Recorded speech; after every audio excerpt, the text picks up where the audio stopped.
दुनिया में शराबबंदी के जरिए किसी समाज, राज्य, देश का लोगों का भला हुआ है, ऐसा कोई पॉलिसी लेवल पे कोई प्रमाण, कोई एविडेंस नहीं है। अलग अलग समय कालखंड में पिछले 200 सालों में लोगों ने प्रयास करके देखा है, लेकिन एविडेंस ये बताता है कि शराबबंदी कानून बनाकर फोर्स करके लोगों को आप नहीं मना सकते हैं और उससे नुकसान है। दूसरा, आप मुझे गांधी जी का लिखा हुआ या बोला हुआ ये वाक्य दिखाइए जहां गांधी जी ने ये कहा कि सरकार को कानून बनाकर शराबबंदी लागू करनी चाहिए। गांधी जी ने ये नहीं कहा। गांधी जी ने ये कहा कि सरकारों को ये प्रयास करना चाहिए कि समाज में शराब का प्रचलन न बढ़े। गांधी जी ने शराबबंदी को, शराब को रोकने को एक सामाजिक प्रयास के तौर पर बताया। गांधी जी ने साथ में ये भी कहा शाकाहारी बनो। इसका मतलब है कि गांधी जी के आधार पर आप देश में कानून बना देंगे कि जो नॉन वेजिटेरियन है उसको जेल में डाल दिया जाएगा। तीसरी बात, मान लीजिए कि शराबबंदी के कुछ फायदे हैं, मान लीजिए, तो फायदे तो तब होंगे ना जब शराबबंदी लागू होगी। बिहार में शराबबंदी लागू है कहाँ? शराबबंदी के नाम पर शराब की दुकानें बंद हैं, होम डिलीवरी चालू है। आप पटना में आई हैं, आप जिस ब्रांड को अगर आप चाहती हैं आप पटना में फोन करके घर पे बुला लीजिए, मंगा लीजिए।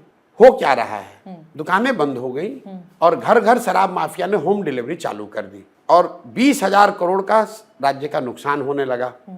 बिहार जैसे गरीब राज्य को 20,000 करोड़ का रेवेन्यू का हर साल नुकसान हो रहा है और ये पैसा जा कहाँ रहा है? ये पैसा जा रहा है शराब माफिया के पास, भ्रष्ट अफसरों के पास, नेताओं के पास।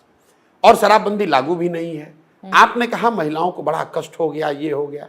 शराबबंदी जब से बिहार में लागू हुई है 8,50,000 से ज्यादा इसमें केस रजिस्टर हुए हैं। 6,36,000 से ज्यादा केसेस में कॉग्निजेंस लिया गया है और 1,23,000 से ज्यादा लोग आज भी जेल में बंद हैं। जरा आप अपने रिसर्च टीम को बोलिए, आंकड़े निकलवाइए कि जो 1,23,000 आज भी अंडर ट्रायल हैं या ट्रायल भी नहीं शुरू हुआ, ये किस जाति, किस समुदाय, किस वर्ग के लोग हैं?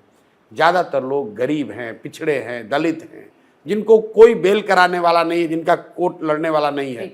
और उन गांवों में जब उनके घरों में आप जाते हैं तो महिलाएं चीख चीख कर कह रही हैं कि हमारे हस्बैंड को, हमारे बच्चे को, हमारे भाई को पकड़ कर ले गए और जो कुछ भी घर में बचा हुआ था वो भी बेचकर अब हम लोग थाना में दौड़ रहे हैं, कोर्ट में का चक्कर लगा रहे हैं।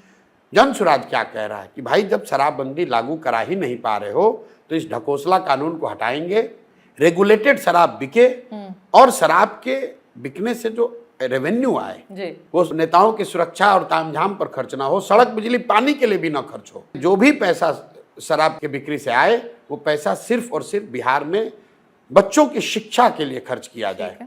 हम लोगों का जो अपना हम लोग मॉडल विजन बना रहे हैं, इसमें बिहार में अगर देश की सबसे अच्छी शिक्षा व्यवस्था बनानी है तो बिहार में अगले 10 साल में एडिशनल करीब करीब 5 लाख करोड़ रुपए की जरूरत पड़ेगी।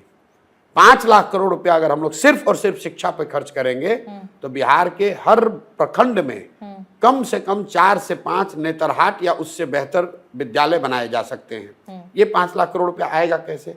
शराबबंदी हटाएंगे और हर साल जो 20,000 करोड़ रुपया मिलना है इसको अगले 20 साल के इनकम को सिक्योरिटाइज करके उस पैसे को रेज किया जाएगा और उस पैसे को 15 साल से कम उम्र के बच्चों के पढ़ाई पर खर्च करेंगे। बिल्कुल विजन साफ है। अब अगर किसी ये सब सुनने के बाद भी अगर कोई वोट नहीं देना चाहता, न दे। बिहार के बच्चों की पढ़ाई की मुझे चिंता है।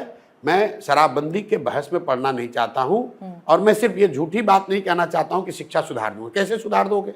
पैसा चाहिए, साधन चाहिए, उसके लिए प्रोग्राम चाहिए। अभी बिहार सरकार 50,000 करोड़ रुपया हर साल खर्च करती है शिक्षा के नाम पर। ठीक है, 50 बच्चा भी यहाँ पढ़कर नहीं निकल रहा है, गरीब का बच्चा। 50,000 करोड़ रुपया हर साल खर्च हो रहा है पढ़ाई के नाम पर और जाकर आप देखिए किसी भी गांव में क्या स्थिति है। बिहार एकमात्र ऐसा राज्य है जहां पर बीएड, एक एग्जाम्पल ले लीजिए, बीएड के 2 फीस हैं। एक जो बिना क्लास किए हुए डिग्री मिलती है और एक जो क्लास करके डिग्री मिलती है। सुनिए जरा बात, अगर क्लास करके बीएड आपको करना है तो उसको 100 रुपए देना है, बिना क्लास किए हुए बीएड का डिग्री चाहिए तो 2x देना है। स्कूल से खिचड़ी और कॉलेज से डिग्री, पढ़ाई कहीं नहीं हो रहा है। अगर उसको सुधारना है तो पैबंद लगाने से नहीं होगा। बिल्कुल जो अभी की शिक्षा व्यवस्था है इसको उखाड़ कर फेंकना चाहता हूं और नई शिक्षा इंफ्रास्ट्रक्चर खड़ा करना चाहते हैं। 1 मिनट, लास्ट बात, हम लोग के पास पहले सड़क रहती है, उसको तोड़ के हम लोग 4 लेन हाईवे बनाते हैं। 4 लेन खराब हो गया तो अब 6 लेन एक्सप्रेसवे 8 लेन बन रहा है। मैं बिहार के में शिक्षा में वो काम करना चाहता हूँ। जो पुराने घटिया स्कूल बने हुए हैं, स्कूल के नाम पर भवन बने हुए हैं, उसको तोड़कर नया विद्यालय बनाना चाहता हूँ। ऐसा विद्यालय जो प्राइवेट स्कूलों से भी बेहतर हो। उसके लिए पैसा चाहिए और पैसा मुझे दिख रहा है कि मैं शराबबंदी हटा कर ला सकता हूँ, क्योंकि शराबबंदी लागू पहले से नहीं है।